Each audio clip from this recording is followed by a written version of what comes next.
Bonjour à tous et bienvenue dans un nouvel épisode de C'est quoi la F1, une série dans laquelle on met en lumière des petits rouages méconnus de la Formule 1. Aujourd'hui, cap sur quelque chose dont on a beaucoup entendu parler depuis la pandémie, on parle des troisièmes pilotes. Commençons par définir le rôle du ou des troisièmes pilotes et c'est somme toute très clair, il s'agit d'aider, que ce soit les deux pilotes titulaires ou plus généralement toute l'équipe. Ça passe par des tâches très nombreuses, dont la plus connue, la plus visible, c'est d'être prêt à prendre le volant en cas de souci, mais finalement c'est extrêmement rare, c'est une part absolument infime de leur métier. Et précision importante, être troisième pilote ne veut pas dire qu'on prend obligatoirement la place quand il y a un souci avec un des deux titulaires. Ils sont les plus à même de le faire, paraissent le choix logique et généralement c'est eux qu'on prend, mais ça peut ne pas être marqué dans leur contrat, rien d'obligatoire, et si l'équipe peut trouver mieux, elle le fera, on a déjà eu des exemples. Surtout, leur rôle est loin de se limiter à cela, et l'immense majorité du temps, ils travaillent dans l'ombre. Simulateurs, tests, photoshoot, réunions techniques, ils sont un peu les hommes à tout faire. Et étant eux-mêmes généralement de sacrés manieurs de volant, il n'est pas rare qu'ils aient un contrat en parallèle dans une autre catégorie pour continuer à rouler. L'exemple d'Alexander Albon en 2021 chez Red Bull est finalement un très bon résumé de la profession. Déjà, il était prêt à prendre la place de Max ou de Sergio en cas de besoin. Il a passé des heures dans un simulateur pour régler au mieux la machine et pour la développer. Il a été utilisé pour recréer l'accident entre Lewis et son ex-coéquipier et il roulait en même temps en DTM. De vrais hommes de main, voilà ce que sont les troisièmes pilotes. Au passage, une équipe peut avoir plusieurs troisièmes pilotes, en fait il n'y a pas de règles, donc chacun fait un petit peu ce qu'il veut et il n'y a pas de rôle prédéfini pour un troisième pilote. Mais alors, qui sont-ils? Quel est leur profil type? Eh bien j'aurais tendance à discerner trois catégories. D'abord, il y a les bons, ceux sélectionnés pour leur qualité de pilote et le fait qu'ils soient disponibles. Souvent, ils sont proches de l'environnement F1 où l'ont été. Par exemple, un très bon pilote qui n'a plus de volant et décide de passer troisième pour temporiser, croyant encore en ses chances de revenir dans la discipline, comme on l'a vu avec Kvyat ou Hülkenberg très récemment. On peut aussi avoir un ancien expérimenté qui referme la page Formule 1 en douceur, à la Pedro de la Rosa, et c'est peut-être ce que fera un Vettel un jour par exemple, ou alors un mec juste pas assez bon pour être titulaire et qui a eu ou pas une courte expérience en Formule 1, à la Buemi, à la Dormrodio ou à la Liuzzi. Souvent, le compromis est parfait à la fois pour le pilote qui a de belles capacités et souhaite rester proche de l'écosystème Formule 1 qui est le plus prisé au monde, et c'est parfait aussi pour l'équipe qui a un troisième homme d'une qualité inégalable, qui a déjà roulé en Formule 1, qui connaît, etc. etc. Ça, c'est le plan de rêve. Ensuite, il y a ceux qui rapportent de l'argent. Et oui, il ne faut pas se mentir, ce rôle est important, mais pas non plus primordial, donc certains choisissent de l'utiliser pour renflouer les caisses, quitte à perdre un petit peu en développement et en utilité, et à être en galère le jour où le troisième pilote doit vraiment être titulaire. Bon, tant pis. On peut citer le cas de Robert Kubica, qu'on adore, mais qui est chez Alpha pour son gros sponsor Orlen, qui paye très cher. Il y a aussi Esteban Gutiérrez, qui a été longtemps chez Mercedes, car ses soutiens font du bien. On pense aussi à l'Indien Mahavir Raghunathan, cancre de la F2, à qui Alpha avait offert une séance d'essai privée. Bon, vu que c'était qu'une seule journée, c'est pas vraiment un troisième pilote, mais ça s'en rapproche et ça montre que ce poste peut avoir un intérêt financier pour les équipes et permettre à certains de toucher des Formule 1. On passe le bonjour à la famille Nissany. Enfin, la dernière catégorie, ce sont les jeunes que les écuries commencent à prendre sous leurs ailes. Les mettre troisième pilote, c'est l'occasion de leur donner du roulage, de les impliquer, de les tester, de les habituer à des Formule 1, bref, de préparer l'avenir.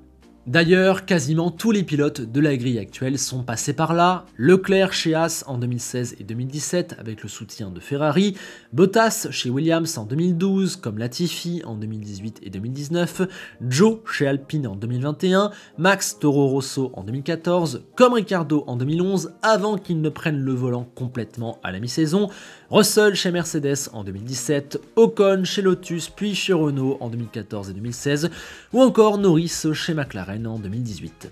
Vous l'avez compris, le rôle de troisième pilote est flou, les équipes font ce qu'elles veulent, elles peuvent prendre qui elles veulent, donc elles préparent comme elles veulent. Au passage, lors d'un week-end de Grand Prix, les équipes ne sont pas obligées d'avoir un troisième pilote, mais généralement la majorité en a un prêt au cas où. Le troisième pilote ne compte officiellement comme engagé dans le week-end que quand il a couru au moins lors d'une séance d'essai. Il n'a pas un Grand Prix au compteur, mais un engagement. La différence est très importante. Et à noter qu'en 2022, les équipes auront l'obligation d'offrir 3 fois chacune de leurs 2 voitures à des troisièmes pilotes lors de séances d'essai de Grand Prix. Un beau moyen de mettre en lumière ce rôle et aussi d'inclure plus de jeunes. Bien, maintenant voici la liste officielle des troisièmes pilotes 2022, en tout cas les noms que les écuries ont bien voulu communiquer, assortis de mon pronostic sur qui roulerait en cas de pépin pour un titulaire. On commence par le plus facile avec Aston, où c'est bien évidemment Nico Hülkenberg, exemple parfait du troisième pilote qui tient la route et qui a déjà été rappelé 3 fois depuis le début de la pandémie. Pour Mercedes, il s'agit de ces 2 pilotes de Formula I, Nyck de Vries et Stoffel Vandoorne. Pas de nouvelles d'Esteban Gutiérrez qui aux dernières nouvelles est seulement ambassadeur de Mercedes. Dans tous les cas, on n'est pas sûr qu'il ait encore sa super licence et il ne roulerait jamais pour un Grand Prix. En cas de pépin, et si la Formule I ne roule pas, je pense que Nyck de Vries aurait sa chance, c'est plus souvent lui qui est dans le garage que Stoffel Vandoorne, on l'a vu notamment à Jeddah, et si jamais aucun des deux n'est disponible parce que la FE roule, Mercedes remuerait ciel et terre, et je pense qu'il trouverait quelqu'un de capable à mettre dans la W13. Chez Red Bull, on a Sébastien Buemi, excellent troisième pilote, expérimenté, qui connaît tout, qui a déjà roulé, qui ne pose aucun problème et dont l'avenir dans la discipline est déjà scellé. On a aussi officiellement Liam Lawson, donc ça c'est pour préparer l'avenir, et je soupçonne également Juri Vips de pas en être très loin, mais ce n'est pas annoncé officiellement. Par contre, si Max ou Checo est absent, je pense que c'est Albon qui roulerait dans la Red Bull, si tant est que son contrat le lui permette. Ferrari, elle, a gardé Robert Schwartzman, son ancien jeune protégé, qui est toujours là et qu'elle enverra peut-être vers l'endurance plus tard, mais il y a surtout Antonio Giovinazzi, l'Italien est le remplaçant naturel des 2 Charles à 12 des 23 courses, celles où la Formule I ne roule pas en même temps, car oui, je le confirme et on me le confirme dans l'oreillette, même s'il roule à un tour, Giovinazzi court bien en Formule I. Et pour les 11 courses restantes, le réserve driver de Ferrari, c'est Mick Schumacher, qui laisserait donc sa place chez Haas vide en cas de besoin, comme on l'avait vu avec Russell chez Williams et Mercedes en 2020. On continue avec McLaren, chez qui c'est très flou car elle n'a annoncé personne officiellement, n'a pas de pilote dans ses couloirs. Bon, comme ils sont contrat avec Mercedes, normalement De Vries et Vandoorne peuvent dépanner, mais ils ne travaillent pas avec l'écurie. Et surtout, récemment, ils ont signé un accord avec Alpine, disant qu'ils pouvaient prendre Piastri en cas de besoin. Donc clairement, je pense que l'Australien est le remplaçant numéro 1. On retrouve Piastri chez Alpine où il est le seul remplaçant potentiel et un vrai numéro 3 comme on l'entend. Il travaille avec l'écurie au jour le jour, il est là tous les week-ends et en cas de besoin, c'est lui dans la voiture. Situation également très simple chez Williams où il n'y a qu'un seul troisième pilote officiel, c'est Jack Aitken qui avait remplacé Russell en 2020. Bon, je sais pas exactement où il en est, mais apparemment c'est lui. Pour Alfa Romeo, on en a déjà parlé, c'est notre ami Robert Kubica, même si je pense que Théo Pourchaire peut rentrer dans la dénomination de réserve driver. Et du côté de Haas, on a Enzo Fittipaldi qui avait remplacé Grosjean et qui a cru l'espace de 3-4 jours remplacer totalement Mazepin.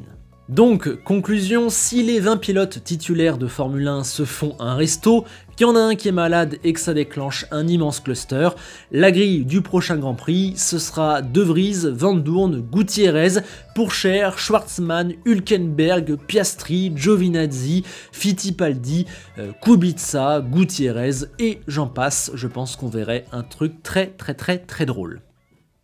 Comme vous l'avez compris, le rôle de troisième pilote ou de réserve driver est très important et très utile, mais est encore bien flou, n'est pas un rôle de premier plan et chacun fait un petit peu ce qu'il veut. Notons tout de même que récemment, il a pris une forme plus formelle et plus administrative. Ça va de pair avec une Formule 1 toujours plus professionnelle et un essor de la communication qui fait qu'on sait tout ce qui se passe dans l'écurie. On nous filme Giovinazzi qui teste une Ferrari 2018, etc., etc. Auparavant, ça existait, bien sûr, ça a toujours existé, mais on s'embêtait pas avec une fonction et chacun faisait encore plus ce qu'il voulait. Et quand il y avait besoin d'un pilote pour remplacer un titulaire, il y avait encore moins de règles. Il y a quand même des troisièmes pilotes célèbres comme Marc Gené, Luca Badoer, Pedro de la Rosa, ou on peut aussi citer Franck Montagny, qu'il a été pour Renault, Super Aguri ou encore Jordan. Et voilà, ces mecs ont vraiment des destins particuliers, ça mériterait peut-être une vidéo dédiée un jour. Bien, sur ce, je crois qu'on a fait le tour de la question des troisièmes pilotes. Si tu as des interrogations, n'hésite pas à me les poser en commentaire, j'y répondrai avec grand plaisir. Et je vous attends également pour savoir ce que vous voulez voir dans les prochains épisodes de C'est quoi la F1, cette série où on explique des spécificités de notre sport que tout le monde ne maîtrise pas forcément. Donc allez-y, dites-moi ce que vous voulez explorer. Tout en vous incitant au like, au partage et à l'abonnement, comme d'habitude, on se quitte avec Enzo Ferrari, qui nous rappelle qu'à sa plus grande époque, il aurait pu engager 24 troisièmes pilotes, juste pour mettre la pression aux deux titulaires. Sacré Enzo, et à bientôt.